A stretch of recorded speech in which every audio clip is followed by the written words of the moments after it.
Hello. I'm going to ask a rather odd question. Was Jafar from the original cartoon Aladdin a villain? Let's overlook that we're talking about a children's story, which, as a fun fact, the story of Aladdin, which is found in Book of 1001 Nights, is actually a fan fiction.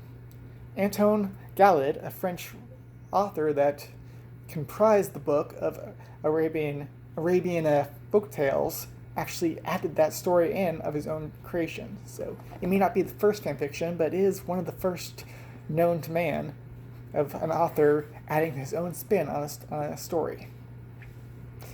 So let's start with the story of Aladdin. We can see it as an unreliable narrator. Sorry about that. And because whether it's Aladdin or the genie telling the story, they're biased against who's the villain and who's the hero. And just when we look at one jump ahead, that song in the beginning where Aladdin outruns a dozen palace guards. These are trained soldiers, and Aladdin is a malnourished orphan, which, like I said, that's what made me think of Naruto, because that's basically how he started the story is. He somehow, despite his impoverished nation, was able to outsmart and outrun well-trained, well-fed soldiers. This doesn't seem really realistic, but let's assume it's right. Aladdin is being chased by a dozen guards in a city of thousands.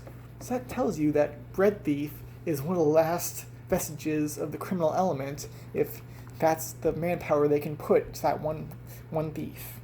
So you kind of think Jafar is actually doing a good job, because we know it's not the Sultan. All portrayals of him are this complete useless ruler. He's being hypnotized and to actually do his job right. So Jafar, in the beginning of the story, is the hero. He's saving the city, making an oasis in the desert despite the Sultan's ineptitude.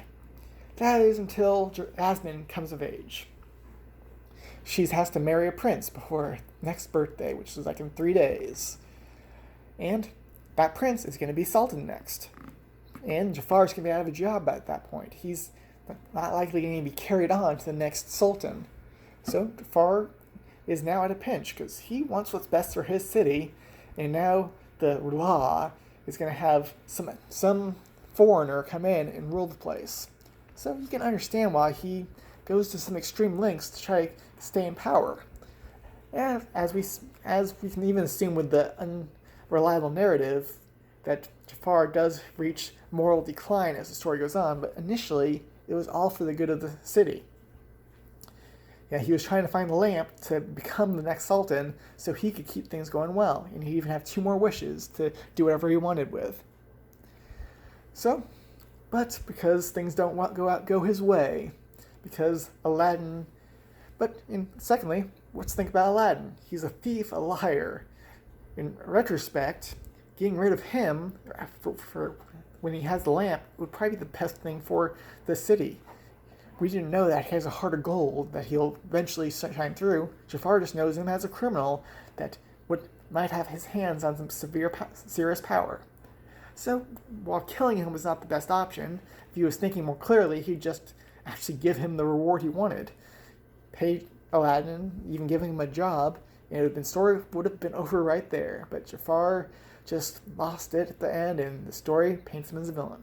Let me know if you agree.